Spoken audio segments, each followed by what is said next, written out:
Hey, I'm beating every classic game on Nintendo Switch Online, but pretending like it was a time before the internet, and you get to vote which game I'll tackle next. But first, you wanna know a secret? This game was initially the most requested game for my poll, but I kinda beat it a few months ago, long before I even thought of this project, so it didn't feel right to start with a game so fresh in my memory. But now that I'm done with Banjo-Kazooie, it's time to revisit the Game Boy classic, Link's Awakening DX. Aside from literally beating it on NSO, my history with this game was short-lived. When I was in high school, around 2016, I borrowed the original Game Boy version from a friend. I had never played any 2D Zelda at that point, so this portable 2D adventure was pretty novel. I didn't get very far, played about 5 minutes, got stuck, and then promptly gave it back. I kind of forgot about the game until the Switch remake in 2019. It looked really pretty, but I didn't feel the need to play it yet. But it wasn't until Nintendo announced this game for the Game Boy NSO in early 2023 that I finally decided to give it another shot. Somehow, I managed to beat it a few months later. That's an accomplishment for me, and let me tell you, it was a perfect example of my iffy relationship with Zelda games. So allow me to take you on a journey as I replay the novel, frustrating, but unique Link's Awakening DX.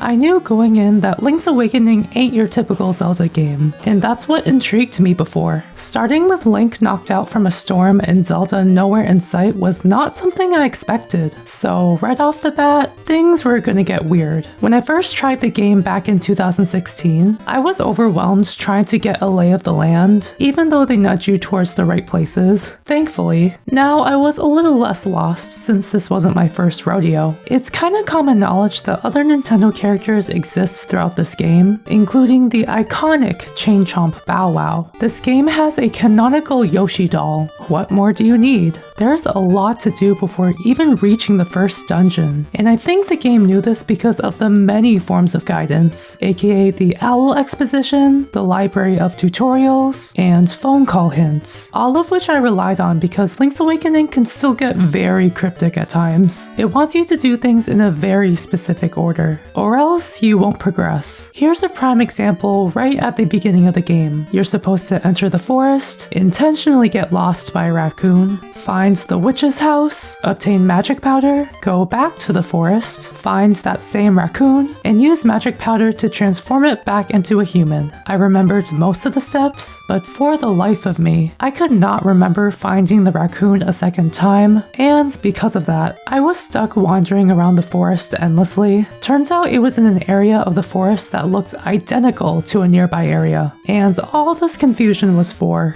you know, the dungeon key? Kinda important. This is what I dub the Zelda TM way, because this will not be the last time I get stuck because of it. While searching, I remembered something crucial. The trading sequence is tied to the main quest. This would be a future roadblock in my first playthrough, so I recommend getting the trading sequence going as soon as you can. Just pay attention to what each character wants and you should be fine. You'll thank me later. Tail Cave.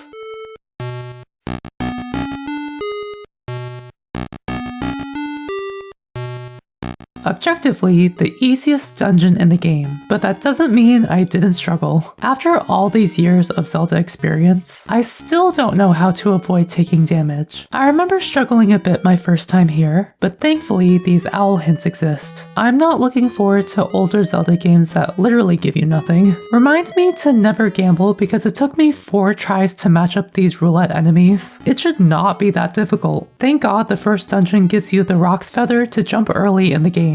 I remember struggling to get that boss key chest, but now I just found it in a few minutes. Look at me actually saving time. I noticed a very suspicious cracked wall, but realized that I don't have any bombs. So I left the dungeon, walked back to the shop in Mabe Village, and the bombs weren't there yet? Wow, not me actually being too ahead of the game. Ah yes, the classic Moldorm, a boss I'm notoriously bad at, and this is no different. I thought I was doing well, well. And then I promptly died by taking too much damage. To be fair, I could only tank 3 hits before dying. Plus, if I fell off, I basically had to start over. But by the 4th attempt, I came up with a technique. While standing against the entrance wall and holding the sword for a charge, eventually Moldorm's tail would collide with my sword, hopefully without me taking any damage or falling into the pit. After 4 hits, it already went down. I probably could have been a bit more tactical sooner, but a win's a win. Tails Cave was not the easiest dungeon in the world, but considering that I cleared it in less than 30 minutes, not bad. Immediately there was an emergency kidnapping. Oh sorry, dognapping. Bow Wow, the icon himself, was taken. This little rescue mission was always cute to me. Not that dognapping is cute, but you know what I mean. A fun little side quest, if you will. After rescuing Bow Wow, he got to be my little lethal companion, honing in on any poor enemy in his way. I don't know how they accomplished this on the Game Boy, but I absolutely love it. Though his time to shine was criminally short, because he's only required to clear the swamp and reach the next dungeon.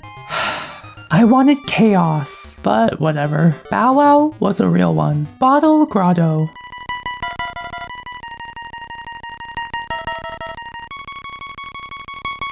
I was going through it like alarmingly quickly. So quickly that I found the power bracelet in no time, which allowed me to lift heavy objects. Good. I was getting annoyed at the vases I couldn't break. Then I got to this room and another memory unlocked. This may look unremarkable, but it's very important to progress. If you don't already know, you pretty much need the owl hint, which says first Pole's voice, last Stalfos, meaning first you attack the bunny with the vase, then the bat, and then the skeleton. In return, you get the boss key. You're welcome for that time saver. At this point, I was feeling pretty confident. Surely the boss will be a breeze. So, I may have forgotten how to beat the boss. They claimed that I couldn't hurt them unless I touched the bottle. Okay, makes sense. But when I tried to grab it, I took damage? Huh? Turns out that I just needed to wait a bit after they attacked, swing my sword, and then pick up and throw the bottle. A little complicated, but sure. Overall, Bottle Grotto wasn't too bad. Nothing too memorable happened, to be honest, but at least it wasn't annoying. The owl mentioned a prairie and I immediately got war flashbacks. You'll know why. But first, I paid a visit to Crazy Tracy. This girl is a lifesaver, quite literally. For a small fee, she gave me life-saving potions, in case I ran out of hearts. From here on out, I abused the service to no end. Thank you for your service.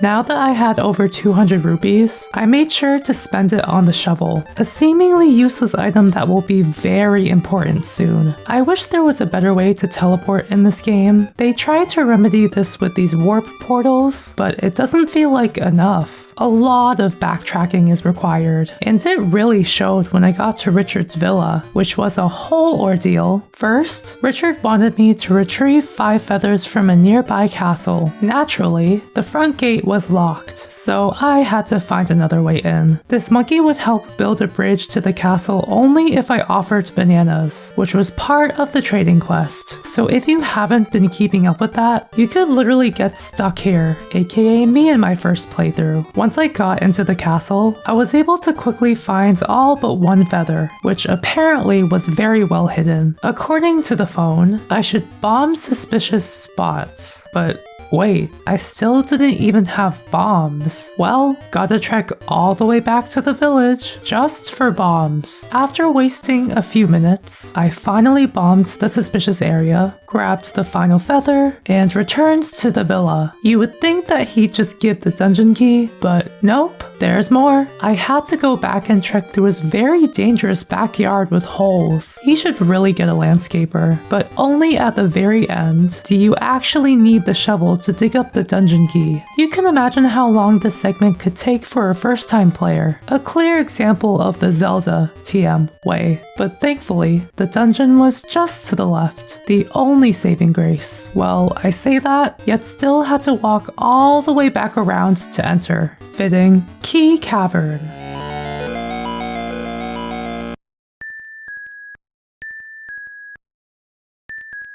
aka keys galore. There's a section with 4 locked doors, and clearing the challenge in each room gives you the key to the next door. I struggled in some of these rooms before, but now they're no problem to me. Easy. Mayhaps the fun of replaying Zelda games is remembering the solutions that you were stuck on before, though nothing could prepare me for those Dodongo snakes. They're specifically annoying because I had to place bombs in their mouths at just the right angle. And no, throwing bombs almost never worked because I'd throw them too far. Plus, they turn their mouths at the most inopportune times. Does anyone like this boss? I actually ran out of bombs while defeating one of them, so I left to get more bombs, came back, and the mid-dungeon warp appeared as if I defeated both?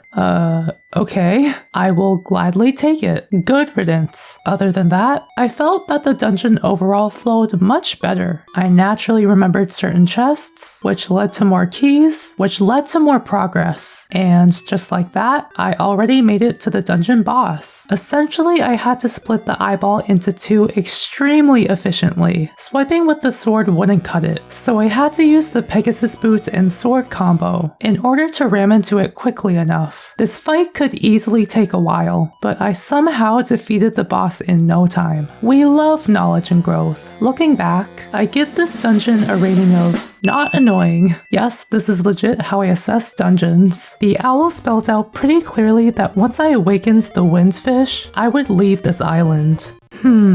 Quite foreboding. Surely this will not be repeated again and again. Before I progressed, I had some business to take care of. With my new boots, I could finally knock down that one book in the library, giving me a very specific combination for the gravestones. And yes, I actually took the time to write them down in my handy dandy notebook, and they led me to yet another dungeon.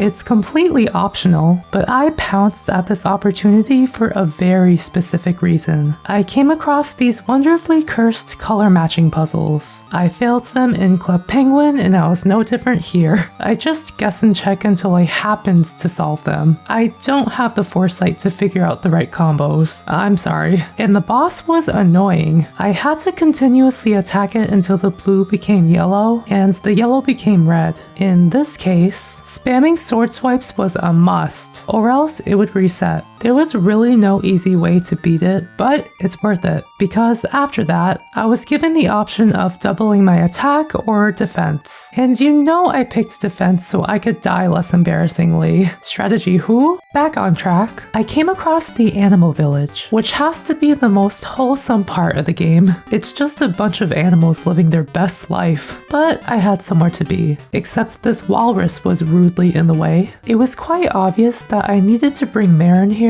and somehow that turned into a whole thing. Let's just say the Zelda TM way was back, and it was annoying, but in the process, I somehow had an ocarina now? In Link's Awakening? That feels weird. I legit thought that no other game had this item except Ocarina of Time. That should really tell you how out of the loop I am with Zelda games. I went to see Marin, but she wasn't in her usual spot, and then I was like, oh wait, this is the scene. Thanks internet for spoiling this for me. I mean, Link and Marin sitting on the beach is an iconic scene for a reason. It's oddly contemplative for such a quirky game. Also some more foreshadowing, in case you still weren't paying attention. Right after that relaxing moment, Link just held her up like an item? Okay, way to kill the vibe I guess. But finally, with the help of Marin's Oscar-winning performance, the walrus finally moved out of the way. Onto the Yarna Desert, which is honestly the most forgettable area in the game. I'm pretty sure you just defeat a very easy boss, grab the dungeon key, and leave in the span of a few minutes. It was more of a backyard of sand rather than a vast desert. The owl caught up with me and said that entering the dungeon might be more elaborate than usual. Great. Unlocking the next dungeon was easy, but finding it? Not so fast. If I had to guess, I likely needed to reach those stairs. It was probably an excuse to go through Telltale Heights, which, you know, fair enough. While scaling the mountain, I fell down this random ledge and of course it led to the dungeon entrance. Wait, but then what was the staircase for? Well, I played myself because it was a one-way exit out of the dungeon. We're gonna pretend like I didn't have to walk all the way back up the mountain. Angler's Tunnel.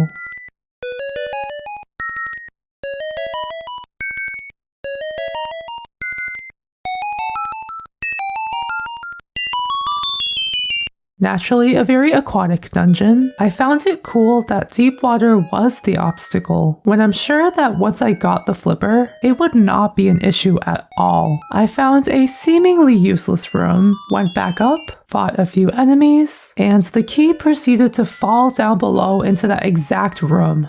Okay, they got me there. Actually, the developers are geniuses and I'm dumb. I came across the mini-boss and learned a hack from before. I used the feather to jump behind the boss and attack the back. I think they expect you to chase after it with the Pegasus boots, but this way was so much easier. After a couple of rude enemies, I finally got the flippers, which I believe was the most satisfying item to grab, because I knew you could swim in all these parts, but couldn't just yet. But now, literally the entire dungeon opened up to me. Soon enough, it was time for the dungeon boss. Do not underestimate it. It's the scary anglerfish that...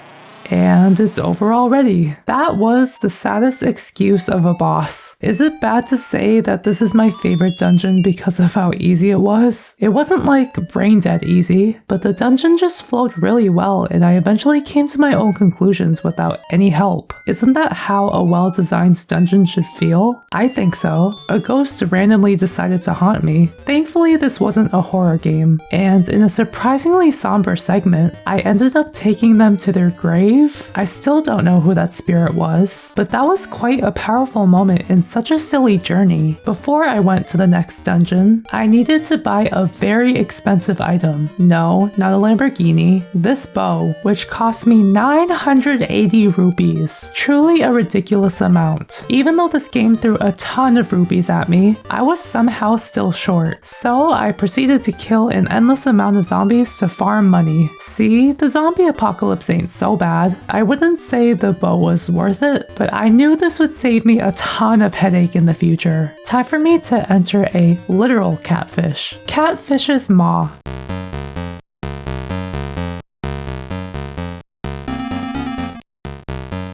I wasn't having too much trouble navigating until I came across the mini-boss, a big Stalfos. The fight itself was not the problem, but I knew it would become an issue later. I finally got the map after wandering through several rooms. They really hide it from you. And now looking at the full map, yeah, this is when dungeons stopped playing around. Spoiler alert, that big skeleton showed up multiple times throughout the dungeon, which was fine until I came across rooms that clearly hosted another Stalfos fight, but didn't activate for some reason. There were 4 of these rooms, and if I happened to find one of them too early, I was just out of luck until I found the correct order. Based on the natural flow of the dungeon, the sequencing of these fights didn't make sense, so I was left wandering a confusing layout until I activated the next fight. While I was relieved to get the hookshot from the 4th fight, all that aimless wandering felt like wasted time. I just wish those fights didn't have to be in order, because I can bet you that I'm not the only one who got lost like this. Dungeon boss time. It may look like a lot is happening, a spinning tail of death, a chompy thing hiding in these 4 holes, but it's actually pretty easy to cheese. First, I stood against the wall, waiting for the boss to peek out of the hole, preferably on my side. Then I used the hookshot to pull it in, and whale it with my sword. I found it best to wait until the tail was on the opposite side to do anything risky. After several swipes, the boss calls me a fool for not knowing what kinds of islands this is. Who's gonna tell him? Maybe Link actually has no brain cells. He did wipe out from a storm. I gotta say, this was the first dungeon I didn't enjoy. That specific sequence of Stalfos fights combined with the confusing layout did not really help its case. But anyway, after all that nonsense, I finally got the last item in the trading sequence, the legendary boomerang.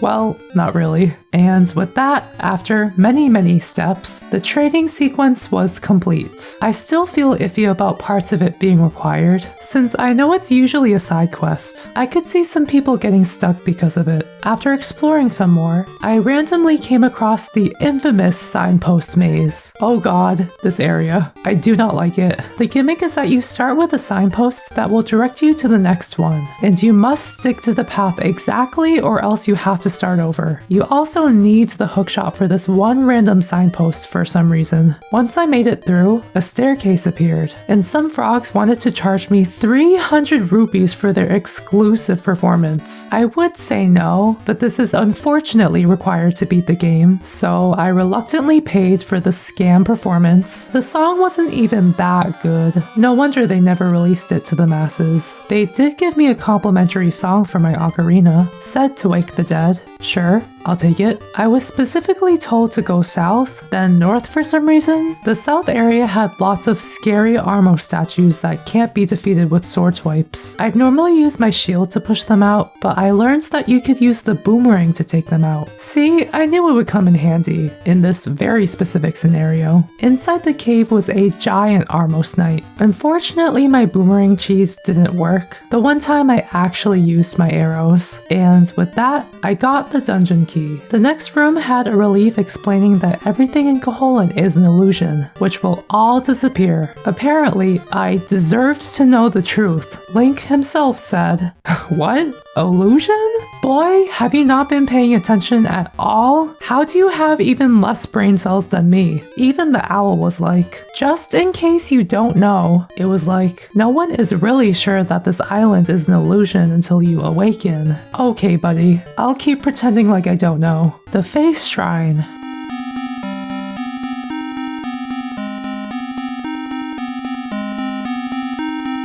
I got bad vibes when these wizards didn't die to my sword, and I was like, oh god, I actually have to use my arrows now. All the more grateful that I had my 980 rupee bow to even stand a chance. I'm sure I could use bombs instead, but that sounds tedious and painful. After some high-level puzzle solving, I eventually found the upgraded power bracelet. So why would I need an upgraded version of an existing item? To lift these elephant statues, of course. Yup, this dungeon actually forced me to use the bow, and if you know anything about me, depleting my supplies stresses me out. I also had to be very observant of the map, because a number of secret rooms would be completely hidden otherwise. Like this one inconspicuous room with nothing in it had a secret path, and guess where it is? This one random spot. Again, kinda important since it held the mid-dungeon boss. Hold on, why are these Dodongos back? Thankfully they were less annoying, but like, no one asked for them to come back. Much to my surprise, I was actually going through the dungeon okay. Before I knew it, I was already facing the dungeon boss. Oh, I get why it's called the Face Shrine. It even tried to be like, teehee, I'm not telling you how to kill me. Spoiler alert, it was the bombs. I swear it went down in like 30 seconds. Why does Link's Awakening have the easiest bosses ever? Not that I'm complaining, because I know other games will not give me the same grace. The owl came back again. Let me guess, more foreshadowing? Yup,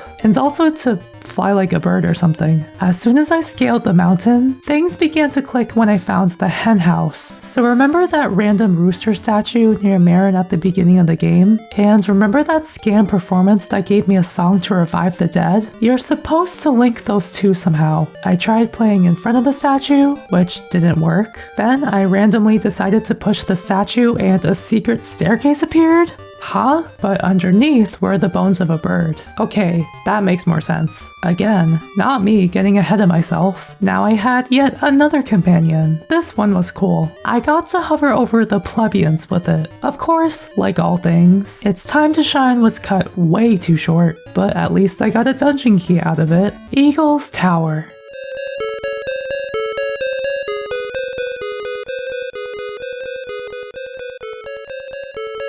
Okay, this one was a pain. It required a lot of high-level thinking that felt too much even for an adult like me. Multiple levels to keep track of, confusing crystal switches, and you know it's bad when the map is divided into quadrants. Oh look, it's the annoying orb. Why? Because the main gimmick was destroying columns in all 4 sections, and only the orb could break them. So I'd have to lug this thing around like a baby throughout the dungeon. Not only did I have to deal with the block switches, but I could actually fall to the lower floor, which is required to find some chests. Some of them were in extremely rude areas that needed specific traversal. Trust me, there were lots of, where am I? And wasn't I here before? I was so caught up in finding those pillars that things like mid-dungeon bosses and the new mirror shield didn't even faze me. Let me paint you a picture of how complicated these pillars can get. I found this inaccessible bombable wall in one room and started to wonder how I'd get there. Lo and behold, an adjacent room had a secret bombable wall with an indicator sound. Then I had to defeat those roulette enemies to reveal a chest, which allowed my hookshot to clear the gap.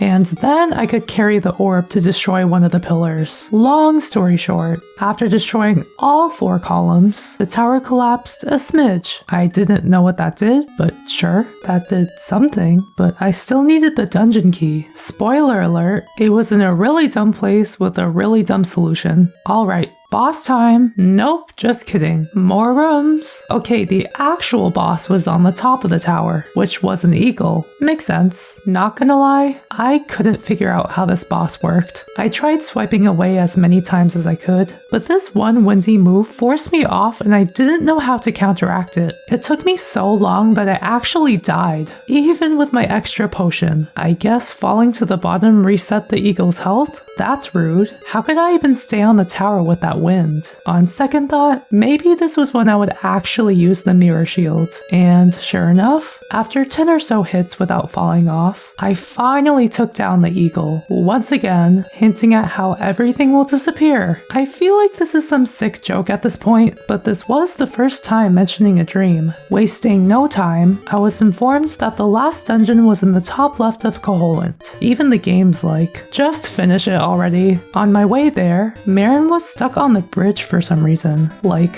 how? After utilizing some super intricate technique, I rescued her and I think she was about to confess something romantic, and then Terran had to ruin the moment. Okay, I'm gonna say this right now. I don't like navigating through Telltale Heights over and over, and it was especially annoying having to go through a specific path and needing to constantly switch tools in the process. I'm aware of the common criticism of constant tool switching, and Telltale Heights is when I really feel it the most. Eventually I was on the right path. Apparently the ripoff song had one more use, waking up this stonehead. As it suddenly transformed into the dragon, I was like, oh, I actually had to fight it. Sword swipe to win. But now it was time to enter the final dungeon in the game, Turtle Rock.